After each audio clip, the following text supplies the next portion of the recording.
Assalamualaikum warahmatullahi wabarakatuh. Perkenalkan kami dari kelompok yang terdiri atas Dixon Satriani, saya sendiri Malvin Augurius, dan Muhammad Raihan. Pada kesempatan hari ini kami akan membahas untuk tugas satu yaitu pengenalan arsitektur dan sistem komputasi paralel. Next. Berikut kita akan masuk ke bagian pertama yaitu pengertiannya. Next. Pertama, komputasi paralel. Komputasi paralel merupakan teknik komputasi yang dilakukan secara bersamaan dengan membagi beban komputasi ke dalam beberapa bagian kecil subproses komputasi, yang kemudian dijalankan pada prosesor berbeda secara bersamaan dalam menyelesaikan satu permasalahan komputasi yang biasanya digunakan saat komputasi akan digunakan sangat besar, baik karena data jumlah besar maupun karena tuntutan proses komputasi yang banyak. Komputasi paralel menggunakan pemrograman paralel, yang mana merupakan teknik pemrograman komputer yang memungkinkan eksekusi perintah secara bersamaan dalam komputer dengan single core processor maupun multi-core processor. Jika menggunakan komputer terpisah yang terhubung dalam suatu jaringan komputer, bisa dikatakan bahwa komputer tersebut menggunakan sistem terdistribusi atau distributed computing. Berikutnya. Pemrograman paralel sendiri memiliki tujuan untuk meningkatkan performa komputasi, yang artinya semakin banyak hal yang bisa dilakukan secara bersamaan pada waktu yang bersamaan juga. Semakin banyak juga pekerjaan yang dapat diselesaikan pada waktu bersama tersebut.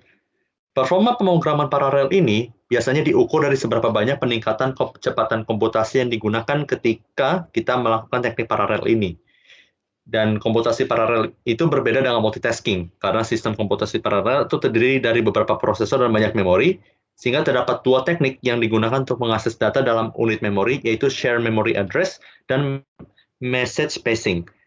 Dan berdasarkan cara mengorganisasi memori komputer paralel, dibedakan menjadi share memory parallel machine dan distributed memory parallel machine. Berikutnya kita akan membahas tentang arsitekturnya, yang terdiri dari yang pertama dari Flynn 1972, dia membagikan berdasarkan jumlah dan prinsip kerja. Yang pertama ada SSID atau Single Instruction Single Data, yang memiliki satu prosesor dan satu instruksi yang dieksekusi secara berturut. Arsitektur jenis ini menggunakan konsep arsitektur von Neumann, biasanya digunakan pada komputer konvensional. Keseluruhan mesin SISD memanfaatkan program counter yang melakukan sederetan eksekusi instruksi secara serial. Setiap masing-masing instruksi diambil dari memori, program counter akan selalu diupdate untuk mengisi alamat instruksi berikut yang akan diambil dan dieksekusikan secara berurutan. Beberapa contoh komputer yang menggunakan model SISD ini adalah Univaci, IBM 360, CDC 7600, Cray One, dan PDP-1. Berikut dari Flynn sendiri juga menambahkan yang kedua yaitu SIMD atau Single Instruction Many Data. Memiliki lebih dari satu prosesor, hanya mengeksekusi satu instruksi secara paralel pada data yang berbeda pada level lockstep. Mesin SIMD mendukung pemrosesan vektor. Ini dapat diselesaikan dengan menugaskan elemen vektor ke unit pemrosesan individual untuk komputasi yang bersamaan. Beberapa contoh komputer yang menggunakan model SIMD ini adalah ILLAC IV, Maspar, Cray X EMP, Cray EMP, Thinking Machine CM2, dan Cell Processor GPU.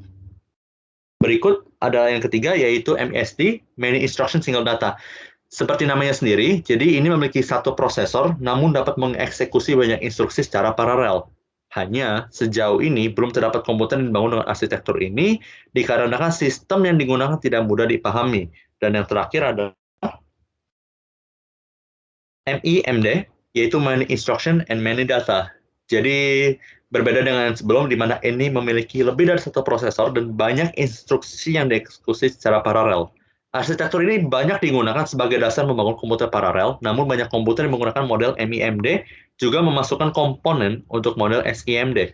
Beberapa komputer yang menggunakan model MIMD ini adalah IBM Power 5, HP atau Compact Alpha Server, Intel EA32, AMD Opteron, Cray XT3, dan IBM PG-OR-L.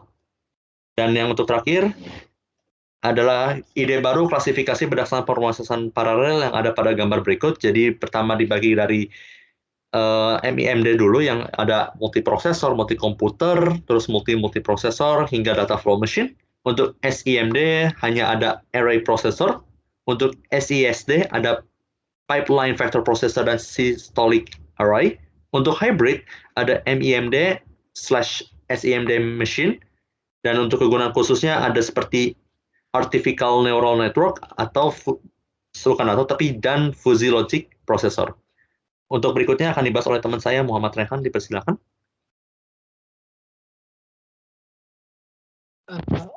Nah, dari klasifikasi berdasarkan paralel tersebut, ada multiprosesor, yang artinya komputer paralel yang terdiri dari beberapa prosesor terinterkoneksi menggunakan sistem memori secara bersama.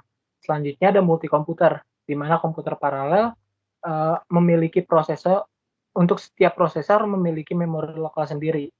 Selanjutnya ada multiprosesor, yaitu kombinasi dari multiprosesor dan multikomputer. Selanjutnya ada data flow machine, di mana eksekusi dari sebuah instruksi tidak mempengaruhi instruksi lain. Nah, namun untuk beberapa instruksi yang sudah siap dieksekusi akan dilakukan secara serempak. Next. Selanjutnya ada array processor, yaitu sebuah prosesor array membutuhkan cukup satu program untuk mengontrol seluruh processing node dalam sistem dan memastikan untuk tidak menduplikasi kode program pada masing-masing processing node. Ada selanjutnya pipeline vector process, yaitu dikendalikan oleh sekumpulan data flow yang kontinu dan menggunakan beberapa modul memori untuk menyediakan sekumpulan data flow pada pipeline. Next.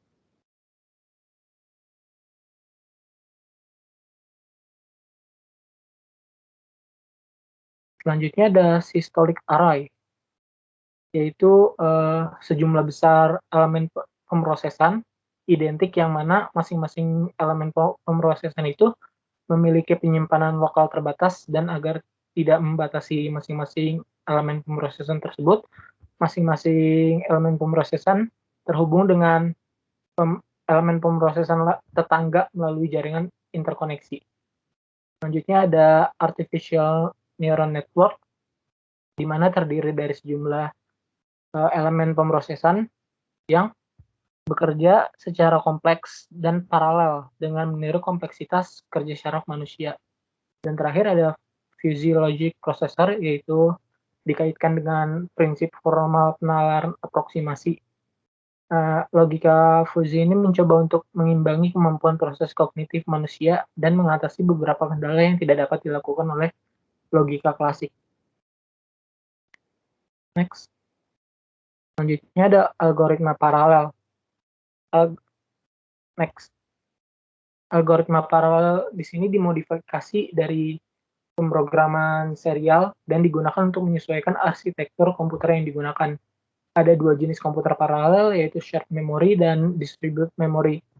Algoritma paralel juga menjelaskan langkah yang harus dilalui komputer paralel dalam menyelesaikan permasalahan seperti identifikasi beban permasalahan, pemetaan porsi pekerjaan, distribusi data input-output dan middleware, pengaturan data yang diakses bersamaan, dan menjelaskan fungsi prosesor pada setiap langkah pengerjaan. Next. Beberapa model algoritma paralel, yaitu data paralel, task graph, workflow, message patching, dan pipeline. Terdapat beberapa konsep penting terkait langkah-langkah yang harus ditempuh oleh komputer paralel, seperti dekomposisi, yaitu pembagian beban yang bertujuan untuk menyesuaikan permasalahan yang dikerjakan dan sangat berpengaruh pada performa komputer paralel. Selanjutnya ada mapping, pemetaan beban kerja pada komputer paralel yang akan dilakukan dengan mengukur kapasitas dari setiap node, sehingga pemetaan memberikan beban kerja yang berbeda di setiap node-nya. Dan terakhir ada granualitas, yaitu agar tidak terjadi defisiensi proses baik komputasi maupun komunikasi.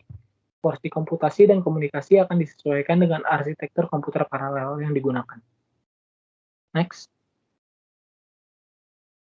Selanjutnya akan dijelaskan oleh Dixon. Baik, saya akan menjelaskan bagian algoritma multithreading. Algoritma multithreading itu, salah satu teknik multithreading itu yang jika digabungkan dengan multicore akan meningkatkan performa CPU. Penggunaan thread level programming menjadi solusi bagi peningkatan performa komputer yang paralel, sehingga keunggulan message passing itu tersebut dipadukan antara dua pustaka paralel seperti MPI dan OpenMP. Nah, threading itu dibagi menjadi dua. Ada static threading. Teknik ini biasa digunakan untuk komputer dengan chip multiprosesor dan jenis komputer yang jenis komputer shared memory lainnya. Teknik ini memungkinkan thread berbagi memori yang ada, menggunakan program counter dan mengeksekusi program secara independen. Sistem operasi menempatkan satu thread pada prosesor dan menukarnya dengan thread lain yang hendak akan menggunakan prosesor itu.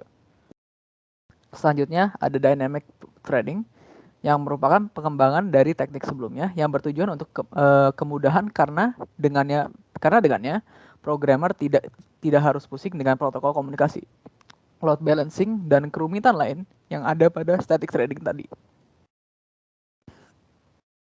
Kesimpulan dari presentasi tadi adalah komputasi paralel merupakan teknik komputasi yang dilakukan secara bersamaan dengan membagi beban komputasi ke dalam beberapa bagian kecil subproses komputasi yang kemudian dijalankan pada prosesor yang berbeda secara bersamaan dalam menyelesaikan satu permasalahan komputasi. Menurut Flynn, arsitektur komputasi ada 4, yaitu SSID, SIMD, MISD, dan MIMD.